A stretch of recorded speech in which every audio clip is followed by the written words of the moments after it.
oceans can make the continents ring. Yet in all your might and glory, vanished from the skies, leaving just another story mixed millions of man-made lies. They tell of how you fell from the sky. All right, good morning, ladies and gentlemen. Welcome to another edition of the Free American Hour. I'm your host, Clay Douglas. My guest today is Mike Holler. Hello, Mike. How are you? I'm doing incredible and getting better. All right. Yeah, that sounds like a rumor I would have started about myself, but I'll let you have it. Mike. You know, we haven't met personally, Mike, but we sure have worked. We have about a decade ago. We did. You were doing the different survival type shows. Preparedness expos, yes, sir. For Y2K, and I met you at one of those. Yeah. I wasn't too big a proponent. I'm on all for being prepared, and of course, my Liberty Village page is about, you know, moving out into the country just like you are. You're out on 150 acres. Is that it?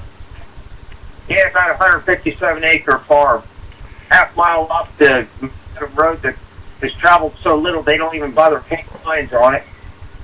And that's in New Jersey? Yeah, believe it or not far from New York City. It's like we opened this little time hole, this warp, and crawled in it, and nobody even knows we're here. Yeah, well, I have actually lived in a pretty nice area of New Jersey called Cherry Hill, but Philly was just down the road, and Camden was just down the road, and I couldn't wish anybody to live there. No, I know where that is. It's very metropolis. Now, what I wanted to talk with you with is energy, because you have worked with gentlemen I just had on my show last week, who I've known for 25 or more years. Paul Pantone. You worked with Paul Pantone and his GEET system. You also have worked with Dennis Lee. And right. I have. I'll take your opinion on Dennis Lee. I've got. I've got a little bit of mixed feelings about Dennis. He had his energy device showed up one time in Albuquerque, but while he was to demonstrate his free energy device, he had to have it plugged into an outlet, and that kind of turned me off of it. But you were president of Paul Pantone's GEET system, and you worked with Dennis Lee on a hydrogen system. Right. Now, I've said Obama's idea of greening America is buying the top or confiscating the top of a mountain over there, selling that mountaintop to a foreign corporation who will come over here and erect a wind generators up there, eagle killing, bird killing wind generators. They'll put them up and they'll pipe the electricity back down that mountain to your power station, to your power company, and then the power company will be happy to sell you the electricity just like they always have.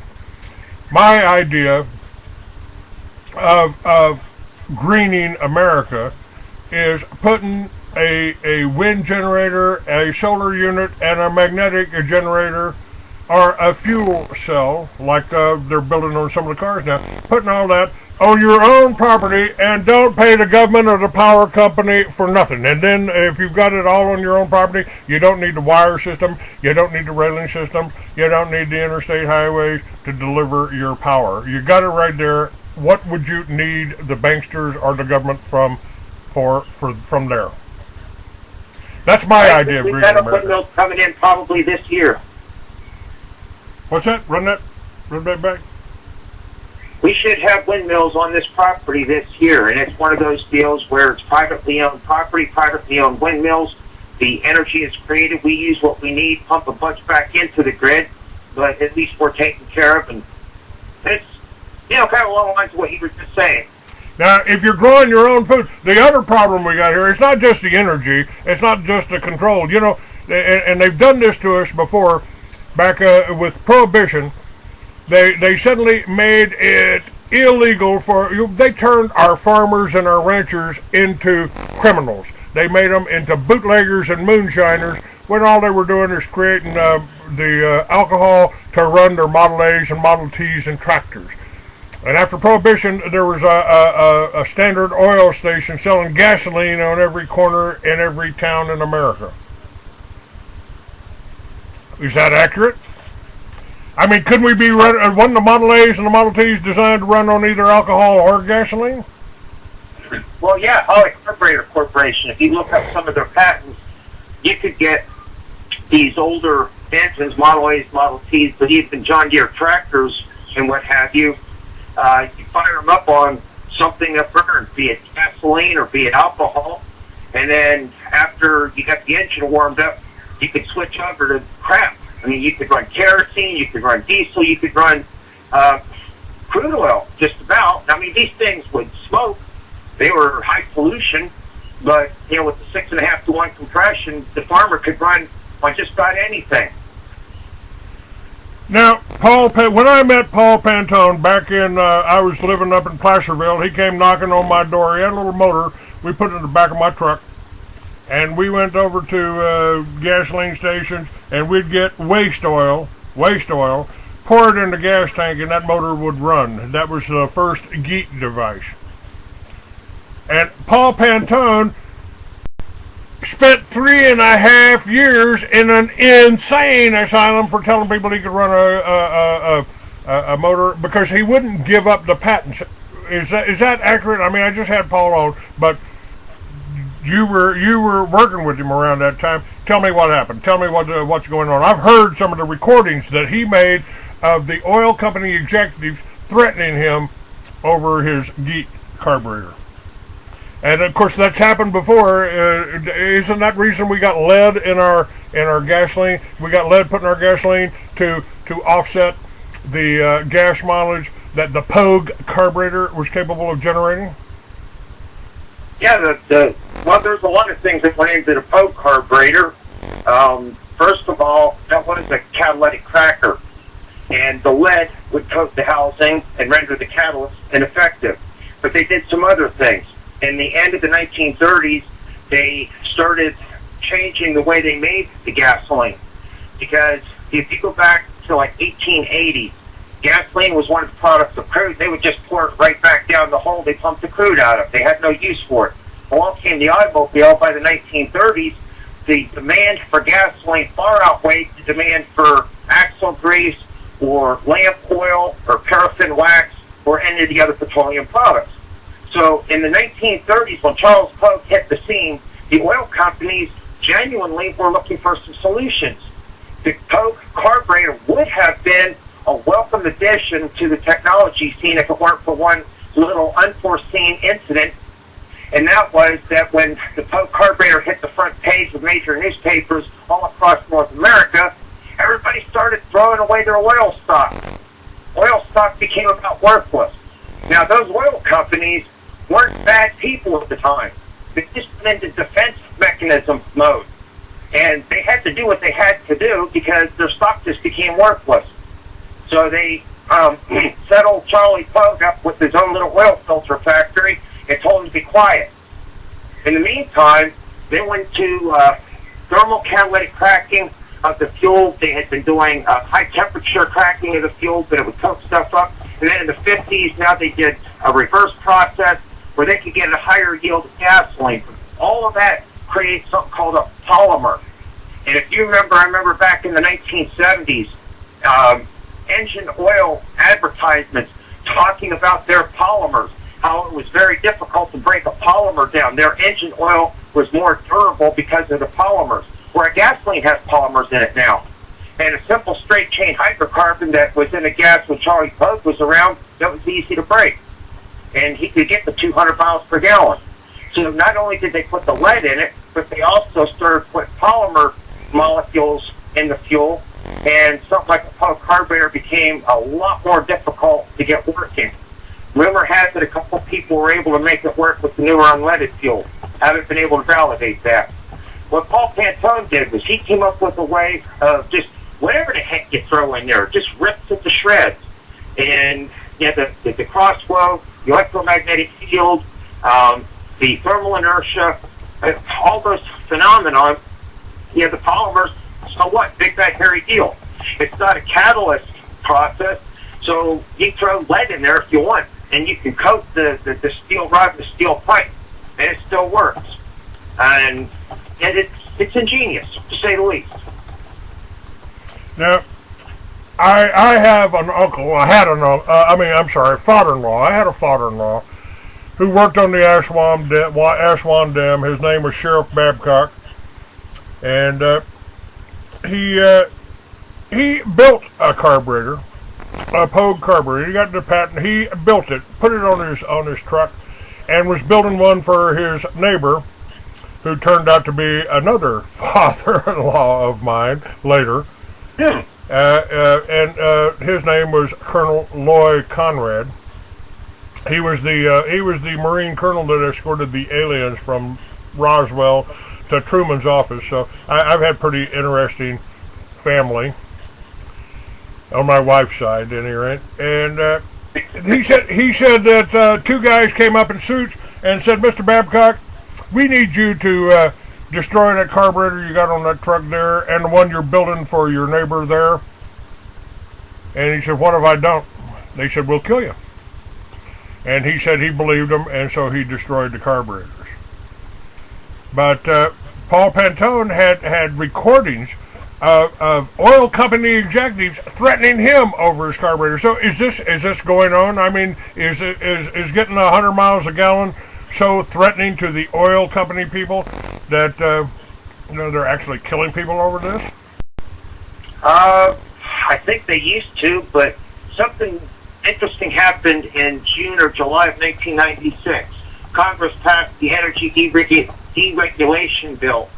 And you're old enough, I'm old enough to remember March of 1979 when 3 Mile Island just about took Pennsylvania off the map. And it made world news. Well, 3 Mile Island is now privately owned. I have a good friend who's a high level up at 3 Mile Island, privately owned, no longer owned by PP&L. That was unfathomable back in 1979 that a nuclear power plant could be privately owned, but it is. Well, the oil companies are selling off the refineries. Chevron Oil is now Chevron Energy. The largest producer of solar panels in the world is BP. That's British Petroleum. So the oil companies are making a shift. They know it's coming. It's the rate we're going is not sustainable. But what they're trying to do is get into the loop. I mean, you've heard about the hydrogen economy. Yeah, hydrogen, the most abundant substance in all the universe, right? That's right. Well, they way to put a meter on it. Take it, they bottle it, they pipe it. You go up to a gas station, only it's a hydrogen station. You pay for that hydrogen the way you're paying for gas now. That is sustainable. But they still control the meters. And that's what they're after. If they cannot control the meters, then they get a little perturbed and a little upset. That's why they sent people out. They sent people out to my property. I had property out 30 miles from the nearest town out in New Mexico. Bingham, New Mexico was my town, or my half of the town. And they were going to send people out to put meters on my wells. I said, "You want to get somebody shot? You send somebody out to come around my well," you know. And so evidently they got shelled, but they got it there now. And in Colorado. In Colorado, it's against the law. You can be arrested for putting a rain barrel under your gutters. I mean, this is they want to put a meter on the well. They want to charge you for rainwater. They don't want you containing rainwater, watering your garden, or drinking the rainwater. No. That you might. The population might get violent because there's no fluoride in that well water. Yeah. Yeah, that's what it boils down to. Is they want to control the meters. They want to control the flow. They want to control the media. It's about control. And when you look at the most powerful people in all the world, they got powerful by controlling monopolies. Our money is being controlled as a monopoly. The Federal Reserve, that's no more a federal entity than Federal Express, but still they control the money of one of the most powerful nations on the planet. Wow, you want to talk about a monopoly? Oil's a monopoly. Food's a monopoly. You know, Monsanto, right here in New Jersey, someone had tomato plants growing out their windowsill of their apartment, and they were heirloom seeds. They were not Monsanto genetically modified. Honest, I tell you that they got arrested, they got fined because they were growing heirloom seeds and they weren't Monsanto's. No food that we don't own. Isn't that the Monsanto mantra? No food we don't own. Yeah, and they're working with. By the way, if you're eating that genetically modified corn or genetically modified corn syrup, take just a little bit of that genetically modified corn, spread it out on the floor of your farm or your barn there, and watch the rats won't eat it. Mm-hmm. And that's what we're feeding to our children. We're feeding that shit to our children. My God, Mike. Yeah, a lot of the genetic modifications that Monsanto does is they put like bug repellent right in the seeds, and then as the plant grows, that bug repellent goes all through the stem, then into the fruit, and that's why they're so resistant to infestation, is because they've got poison in them. The bugs don't want to eat it, and that's what we're eating. That's what we're eating. You'd think in 10,000 years of farming, the human race would know how to grow their own food a little bit better, wouldn't you? But I'm sorry. Wait a minute.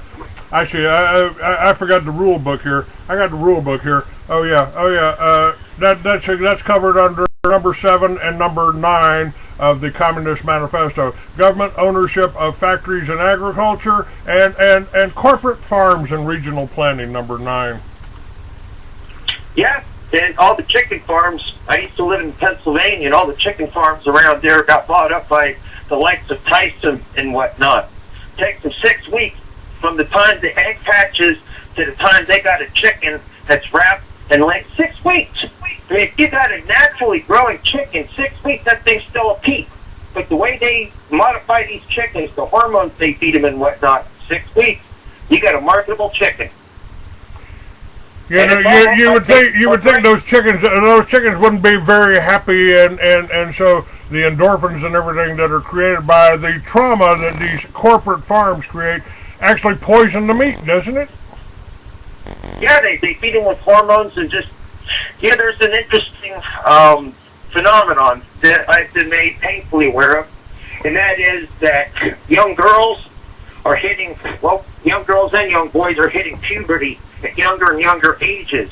And young girls are starting to menstruate even at 8 years of age. I've got an 8-year-old son. I can't imagine an 8-year-old girl, hitting puberty, but it's happening.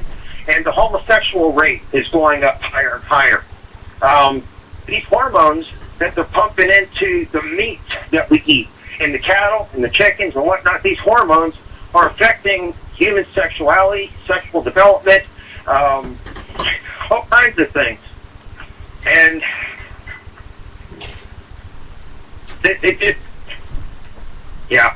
food supply sucks. Well, again, folks, this is the whole premise behind my Liberty Village concept.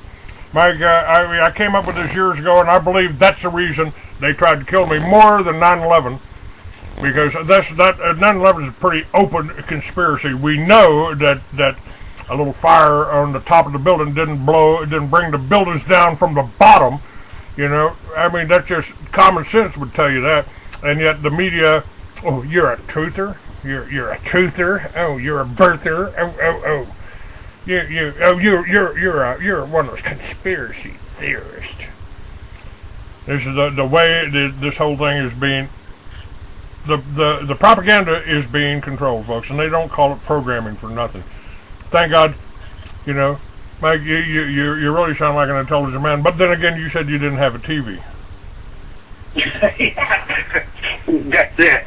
They don't call it programming for nothing. Now tell me, we know Paul Pantone is now up and operating. GEET is opening up universities and classes and distributorships all over the world, and it's probably happening all over the world better than it is here. Because Paul's pretty disgusted with the place. Tell me about Dennis Lee. I've got a little bit of mixed feelings about Dennis. Dennis, and correct me if I'm wrong on this, Dennis wanted to come into a house, you buy into his system, he'll put the system on there, then he'll own it, and he'll sell the electricity back to you and back to the power companies if he's actually generating more. But I never saw anything that Dennis did that worked. He had a lot of problems, whether it was like Paul's or not, whether he had something and they wanted to close him down, or whether he was a con artist and didn't have anything, just trying to raise some money for something that might be a good idea. And I believe, in Australia they've got magnetic generators. They are producing them there, and you don't hear much about that in the news over here, do you? No, I wouldn't know. I don't follow the news. As far as Dennis goes, I'm only opinionated when I know a little bit of something. And I was not involved with Dennis 10 years ago when he was doing the tours, showing his Hummingbird motor and whatnot. And contrary to popular belief, even amongst Dennis followers, Dennis is a need-to-know kind of guy. So if I don't need to know, he doesn't tell me. And frankly, I don't really know much about that free energy program. And what I was involved with was the hydrosis fuel cell. I got a phone call from a mutual friend, and the mutual friend said, look, we're trying to launch this hydrosis fuel cell, and the computer's fighting us, and we just don't know what to do. And I think you would know, because you've been in the fuel economy for so long, I think you could probably figure it out and help us out. I said, absolutely not. I don't want involved with that Dennis Lee guy. I've seen what's on the internet. And he said, oh, no, it's not that way. Really, it's not. Okay, well, I'll talk to him. And at that time, I had a couple of fuel economy sites up with regular articles, and I'd take phone calls, and I'd help anybody who was trying to make something happen. So I said, I'll help him the same as I'm helping everybody else, but I don't want to do business with him. I don't trust him. And so he called me, and I helped. They couldn't make what I told him work, so he offered to pay me to come down and show him, and I did. And the check cleared. I mean, that to me was a big deal. The check cleared. And it just kind of led from there. And what I found is that when Dennis told me something, he stood by his word. I watched him in action. He seemed to be an honorable guy. And as time went on, I found him to be more and more honorable. And, just misinformation on the internet is a form of suppression. And there's people bad-mouthing all kinds of good guys out there. And some of them rightfully deserve it. And some of them, they have their good points and their bad points. And it's just like you and me. He ain't perfect. But I think his heart's in the right place. And, right now he's fighting the FTC in court, and that's a story all by itself. All right. So, what about the magnetic generators? Are those feasible? I mean, I've seen pictures of a unit built in Australia on a video. They're working. They got them stackable, and so you can generate all the electricity that you want, and they run. Once you start them running, they run from then on. I've not built one myself, but I've heard from enough people, enough information that there's no doubt in my mind that they work. And I tried to do some research. My study started out with fuel economy almost 20 years ago. Started playing with and studying that. And you can't study fuel economy without also being exposed to free energy and alternative health and, the whole 9 yards. So, I mean, I've studied the EV Gray, magnetic motor system, Howard Johnson. I even have something out in my shed. I wound up with a small portion of the now defunct International Tesla Society out of Colorado Springs. And I got a Wilmhurst machine out here. I don't know that it was even functional ever, but it looks just like the one that was functional. I think it was just a display model, but it sure is a nice conversation piece. But yeah, I mean, free energy, duh, hello, yes it works. It's just a matter of getting it to where you can do something with it. Like you said, they're doing it in Australia, they ain't doing it here.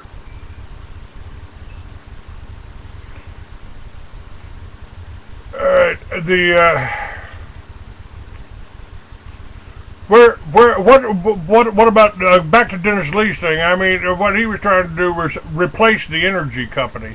I don't want to see that. I want to see everybody. Why can't you? You know, if they could build a computer in the back room in a little shack in Taiwan, why can't we build solar, wind, or magnetic generators in our garage here? Sell it to our neighbors. Why can't we do that? Are you asking a political or technical question here? I think that would be both. I mean, you know, you got your garage, you got your work. There are a lot of talented Americans here. I mean, if I know a man that built a Pogue carburetor 40 years ago, my God, I mean, what could we do today? We got the internet, we got the information. Paul's put all of his stuff about GEET out on the line, and the magnetic generator, I mean, come on, that's pretty simple. It's just how you glue the magnets, how you attach the magnets, and that's all you got to work. And you've got them. And back to hydrogen. Let me talk about hydrogen for a minute. They have just completed a car that you just pull the body up and off of it. Doesn't even have a motor. It runs off of a fuel cell, off of hydrogen. And it's creating the hydrogen. Are you aware of that? Do you know about that? Creating the hydrogen on board. No, I'm not aware of that. It is. I'm aware of the Ballard fuel cell theory and technology, and the fuel cell is used in outer space and whatnot, NASA technology, but they're trying to get the cost down and the efficiency up where they can put them in automobiles. They've been doing this for 15 years, and we still don't see it. As far as hydrogen powered anything, there's like maybe 2 or 3 hydrogen stations in the whole country. So if you have to live on one of them, then you're good to go. Otherwise, you're kind of screwed. The hydrogen systems that they're putting in automobiles, by the way, every BMW made from 2009 on up is hydrogen compatible. Their engines will run on straight hydrogen. But yeah, as far as producing on demand, I'm aware of individuals that are taking existing vehicles and running them on hydrogen alone where it's produced on demand. And it's Stan Meyer type technology. I'm aware of that, but as far as a production vehicle that has a fuel cell, that has an electric motor, produces its own hydrogen, no, I wasn't aware of that. All right, I'll try to find out. It's some car that just been created. But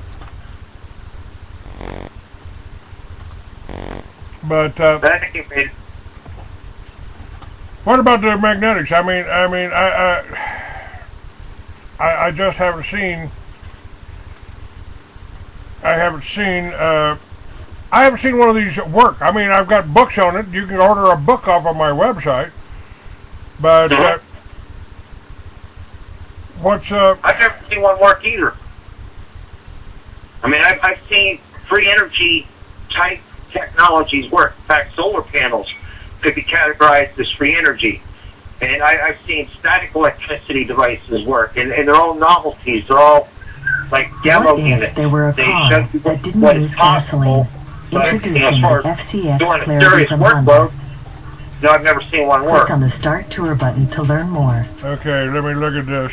Yeah, the Honda has a vehicle called the Clarity, and they're putting it out for $600 a month for a lease.